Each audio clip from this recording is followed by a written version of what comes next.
Bien, mesdames et messieurs, à l'issue du Conseil des ministres qui vient de s'achever et du Conseil de défense et de sécurité nationale qui s'est tenu ce matin sous l'autorité du président de la République, je viens devant vous faire un point sur l'évolution positive de la situation sanitaire, sur la campagne de vaccination et vous annoncer l'adaptation de certaines de nos mesures sans attendre la prochaine échéance du 1er juillet prochain. En effet, la situation sanitaire de notre pays s'améliore, et elle s'améliore même plus vite que nous l'avions espéré. Les chiffres sont là. Nous étions hier soir à 3200 cas positifs sur la moyenne des 7 derniers jours. Nous n'avons pas connu un niveau de circulation virale aussi bas depuis le mois d'août dernier. Nous nous situons donc désormais en deçà du seuil des 5000 cas par jour, qui correspond, vous le savez, au seuil de maîtrise de l'épidémie permettant un traçage fin et exhaustif de l'ensemble des cas positifs. Deuxième point très important, cette amélioration concerne l'ensemble du territoire métropolitain. Sur 96 départements, 89 connaissent un taux d'incidence inférieur à 50 pour 100 000 et aucun département ne présente à ce jour de dynamique inquiétante. La situation sanitaire des départements et territoires d'outre-mer est également en nette amélioration, même si nous restons particulièrement vigilants sur la situation de la Guyane, où nous déployons des moyens supplémentaires pour accélérer la vaccination et assurer la prise en charge des malades. Troisième point, la pression sur nos services hospitaliers. Cette pression a enfin fortement baissé. Nous comptions hier soir moins de 2000 personnes hospitalisées de la Covid en soins critiques. Après de longs mois d'une mobilisation intense et très éprouvante de l'ensemble des personnels soignants, cette évolution est évidemment particulièrement positive. Elle va permettre à nos soignants justement de souffler et à nos hôpitaux de retrouver un mode de fonctionnement plus normal. Ces évolutions positives sont à mettre sur le compte de la mobilisation des Français et du succès de la campagne de vaccination. Là aussi, nos objectifs ont été tenus, nos échéances ont été respectées. Plus de 30 millions de personnes ont reçu, et ce, avant même l'échéance du 15 juin qu'avec Olivier Véran nous avions fixé, une première dose de vaccin. Beaucoup en doutaient, nous l'avons tous ensemble fait. C'est évidemment une très bonne nouvelle, surtout si l'on se souvient des critiques qui avaient accompagné la présentation de notre stratégie de sortie de crise fin avril dernier, quand certains le trouvaient trop rapide et pas assez prudent. Compte tenu de ces résultats, et là est bien l'essentiel, il est normal que nous ajustions nos mesures et certains éléments de notre calendrier tout en maintenant un haut niveau de vigilance au cours des prochaines semaines en cas d'évolution contraire. Depuis le début de la crise, le gouvernement a toujours voulu agir de manière réactive, pragmatique et proportionnée. Cela vaut quand la situation se dégrade, cela vaut aussi quand elle s'améliore et a fortiori quand elle s'améliore plus vite que prévu. Le Conseil de défense et de sécurité nationale, qui s'est réuni ce matin sous l'autorité du président de la République, a donc acté les décisions suivantes.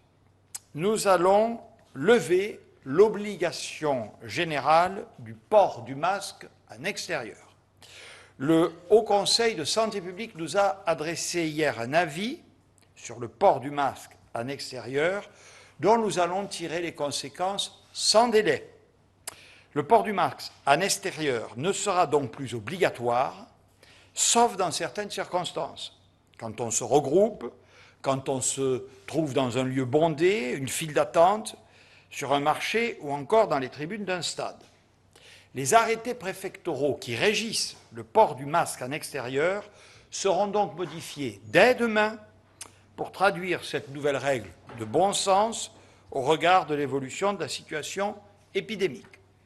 Bien sûr, le port du masque restera obligatoire dans les lieux clos, notamment au travail, dans les commerces, dans les transports et dans tout lieu de rassemblement. Deuxième évolution, le couvre-feu à 23 heures, qui devait, vous le savez, s'appliquer jusqu'au 30 juin, cessera de s'appliquer à compter de ce dimanche, soit 10 jours avant la date prévue. Si cette mesure de couvre-feu répondait à un vrai besoin pour accompagner la fin de la troisième vague, les très bons résultats enregistrés ne le justifient plus. Du reste, vous le savez, seuls 3 pays, dont la France, y recouraient encore, et la Grèce, qui fait partie de ces 3 pays, a également décidé de le supprimer. Cela ne signifie cependant pas que deviendront possibles des rassemblements sauvages, festifs, sans respect des règles barrières, que cela se produise d'ailleurs en début ou en fin de soirée. Je voudrais apporter quelques précisions complémentaires. D'abord, toutes les règles de jauge qui s'appliquent jusqu'au 30 juin pour les bars, les restaurants, les établissements sportifs ou culturels et tous les équipements ou événements susceptibles d'accueillir du public ne sont pas modifiées. Nous confirmerons la semaine prochaine ce que seront les nouvelles règles qui s'appliqueront à compter de juillet, comme prévu. Deuxièmement, le protocole concernant l'organisation des concerts de la fête de la musique, ce protocole est maintenu. Je vous rappelle qu'il prévoit la possibilité de faire des concerts selon les règles en vigueur, principalement en extérieur, dans un cadre organisé, dans le respect des gestes barrières. Ça veut dire, comme l'année dernière, du reste, pas de concerts sauvages suscitant des attroupements sur la voie publique. Nous allons également renforcer nos actions de surveillance et de prévention face aux nouveaux variants, et en particulier aux variants indiens dits Delta. Pour cela, le ministère de la Santé déploie et accentue ce qu'on appelle le criblage et le séquençage de ces variants afin de le traquer le plus efficacement possible et évidemment de prendre toutes les mesures épidémiologiques que rend nécessaire sa détection. Dans le même ordre d'idées, le président de la République a demandé que les contrôles aux frontières soient encore renforcés et adaptés, notamment dans les aéroports et dans les ports. Enfin, et j'y insiste devant vous, si nous devions faire face dans les prochaines semaines à des phénomènes de reprise épidémique, évidemment, comme nous l'avons toujours fait, nous n'hésiterions pas à prendre de nouvelles mesures pour réagir rapidement. Je le dis aux Françaises et aux Français, les très bons résultats que nous avons obtenus, nous les devons à l'effort de tous. Nous devons aussi au progrès de la vaccination. Nos vaccins sont efficaces, très efficaces, y compris contre les variants. 30 millions, je l'évoquais tout à l'heure, de primo-vaccinés, c'est une étape majeure. Mais ce n'est qu'une étape. L'enjeu des prochaines semaines, si nous voulons nous mettre à l'abri de toute nouvelle vague, c'est de continuer à nous vacciner. Se faire vacciner, c'est se protéger, c'est aussi protéger les autres. Nous serons en capacité de tenir notre engagement, proposer la vaccination à tous les adultes d'ici la fin de l'été. Nous avons, vous le savez, ouvert la vaccination hier aux 12 à 18 ans.